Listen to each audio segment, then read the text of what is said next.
नमस्कार दोस्तों। और आज हम बात करने वाले हैं चित्तौड़गढ़ के किले की। और चित्तौड़गढ़ के किले पर सबसे पहला जो आक्रमण था जब साका हुआ था वो था अलाउद्दीन खिलजी का आक्रमण। आपको पता है कि 1303 ईस्वी में अलाउद्दीन खिलजी ने चित्तौड़गढ़ के किले के ऊपर आक्रमण किया था और वो अगस्त माह ही था। इस वजह से हम इस घटना का जो वर्णन है वो अगस्त में के माह के रूप में इस घटना को मैंने लिया है।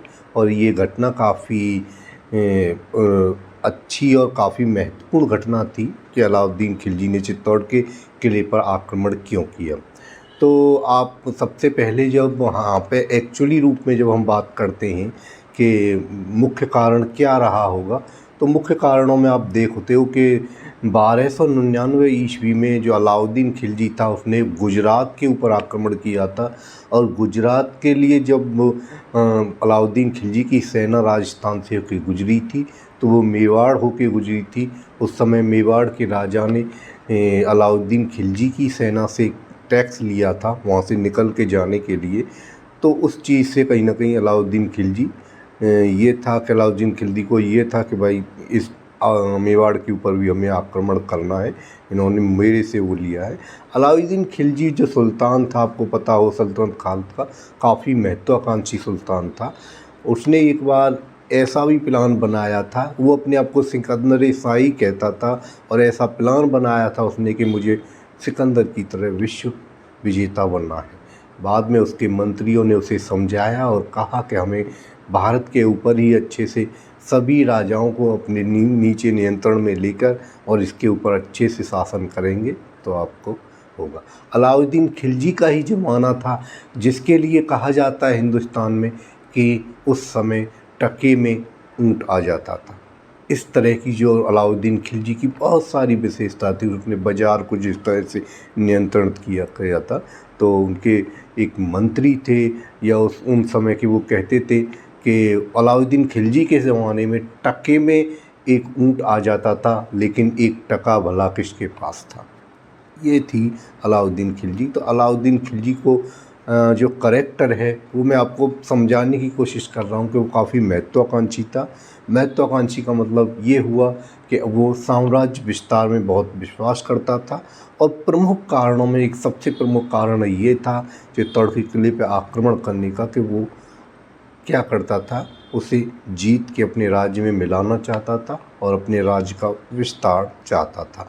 दूसरा कारण आपका यही है कि 1299 ईस्वी में जब गुजरात उसकी सेना जा रही थी तो गुजरात जाती हुई सेना से मेवाड़ के राजा ने टैक्स लिया था, तो उससे भी वो खफा था। और तीसरा आप एक जो देखते हो कि एक लोकप्रिय किंवदंतियों में चलती हुई बात ये थी कि उस समय जो चित्तौड़ के जो राजा थे वो थे रावल रतन सिंह।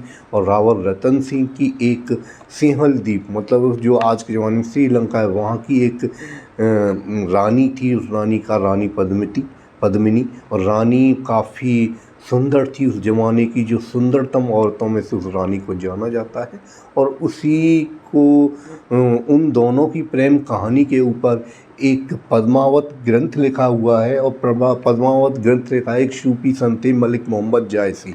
वो ये ग्रंथ लिखा गया है 1540 20 से 40 ईस्वी के बीच में ये ग्रंथ लिखा गया है। तो मैं आपको ये बता दूँ, इस ग्रंथ के आधार पर ये कहा जाता है कि जो अलाउद्दीन खिलजी ने चित्तौड़ के ऊपर आक्रमण किया था उसका एक कारण ये भी था कि वो रानी पद्मिनी की सुंदरता को पाना चाहता था। और रानी पद्मिनी के बारे में रतन सिंह का यहाँ एक ब्राह्मण कार्य करते थे जिनका नाम था राघव चेतन। राघव चेतन को रतन सिंह ने अपने दरबार से निकाला था किन्हीं कारणों से। और राघव चेतन रतन सिंह के दरबार से निकलकर और वो अलाउद्दीन खिलजी के पास चला जाता है और अलाउद्दीन खिलजी से कहता है कि महाराज रतन सिंह के हरम में रानी पद्मिनी जैसी रानी रहती हैं जो इस ज़माने की सुंदरतम औरतों में से एक हैं और उसे आपकी रानी होना चाहिए। और आप कहाँ पे अभी तक रहे हो, कहाँ तक अभी तक आप रहे हो, आपको पद्मिनी को अपने महल में लाना चाहिए और उसे आपकी रानी होना चाहिए। इस तरह की बातें पद्मावत में कही गई हैं। आपको यहाँ पे पद्मावत ग्रंथ के बारे में थोड़ा सा इतना भी बता देता हूँ कि ये एक सूफ़ी संत मलिक मोहम्मद जायसी का ये ग्रंथ है और जायसी का ये ग्रंथ पूरी तरह से साहित्यिक कृति है। इसको हम ऐतिहासिक कृति नहीं मान सकते। उसके पीछे कारण ये है क्योंकि मलिक मोहम्मद जायसी एक सूफ़ी संत थे और यहाँ पे उसने पद्मिनी और रतन सिंह के प्रेम को एक आत्मा और परमात्मा के प्रेम के रूप में उपमा दी है और कहीं ना कहीं वो भगवान के प्रति इस प्रेम को समर्पित कर रहे हैं। तो मलिक मोहम्मद जायसी इसको एक तरह से ऐतिहासिक ग्रंथ नहीं कह सकते उनके इस ग्रंथ को। आपको यहाँ पे एक चीज़ और है जो आपको देखने को मिलेगी, वो ये है कि 1540 ईस्वी में जब ये ग्रंथ प्रकाशित हुआ तो इस ग्रंथ को लिखने वाले एक मुस्लिम सूफी संत हैं। उस समय भारत के ऊपर मुस्लिम सत्ता विराजमान थी और एक मुस्लिम सूफी संत एक हिंदू राजा और रानी को अपनी इतने बड़े ग्रंथ का नायक मानता है और उनको नायक मान के एक ग्रंथ लिखता है। तो ये जो परंपरा थी, इसको परंपरा को कहते हैं कि जब भारत में पनपी थी गंगा यमुनी तहजीब, तो ये थी कि मुस्लिम शासन था, मुस्लिम संत था, फिर भी वो हिंदू राजाओं को अपना आदर्श मान रहा है, उनको नायक बना रहा है अपने ग्रंथ का। तो ये थी, तो यहाँ पे बात हो गई। लेकिन इन कारणों के बावजूद जो आपको पता चला होगा कि फिर 1303 ईस्वी में क्या हुआ कि अलाउद्दीन खिलजी ने आक्रमण कर दिया था चित्तौड़ के किले पर और लगभग 8 माह तक उन्होंने चित्तौड़ के किले को घेर के रखा अलाउद्दीन खिलजी की सेना ने। और 8 माह बाद जब उसके गेट खुले चित्तौड़ के किले के और जब फिर ये भयंकर युद्ध हुआ, नरसंहार हुआ और चित्तौड़ में सबसे पहला साका हुआ। साका आप जानते ही हो कि जो राजा थे उन्होंने युद्ध किया, दुश्मन के ऊपर टूट गए, लड़ते लड़ते मारे गए। और जो रानियां थीं जिसमें आपके मुख्य रानी पद्मिनी थी, उन्होंने आग में जल के अपने आप को भस्म किया और अपने गौरव को बचाया। इस तरह की चीज़ थी।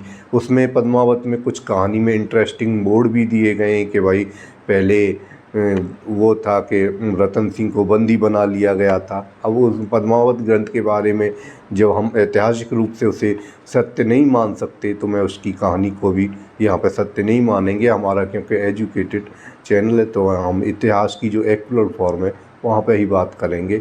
और इस तरह से अलाउद्दीन खिलजी ने सबसे पहले इस किले को जीता और ये किला बहुत ही इम्पोर्टेंट किला था। मौर्य काल में ये बना था, चित्रांगद मौर्य ने ये बनवाया था।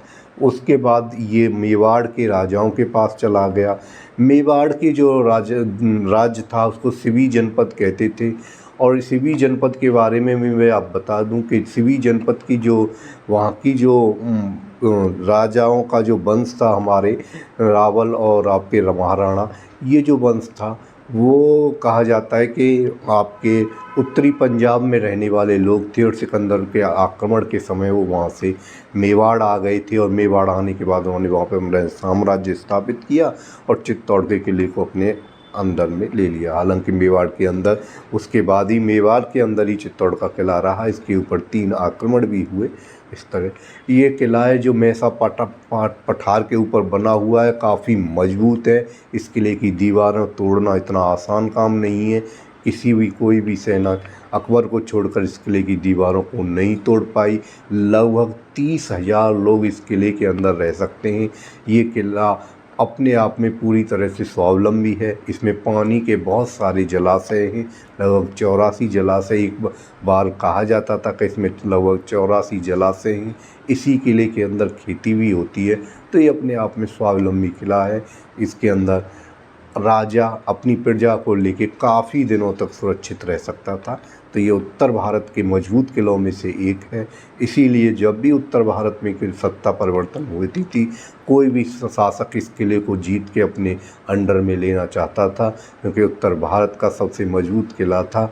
अलाउद्दीन खिलजी के समय भी उस समय मंगोलों के आक्रमण दिल्ली के ऊपर हो रहे थे।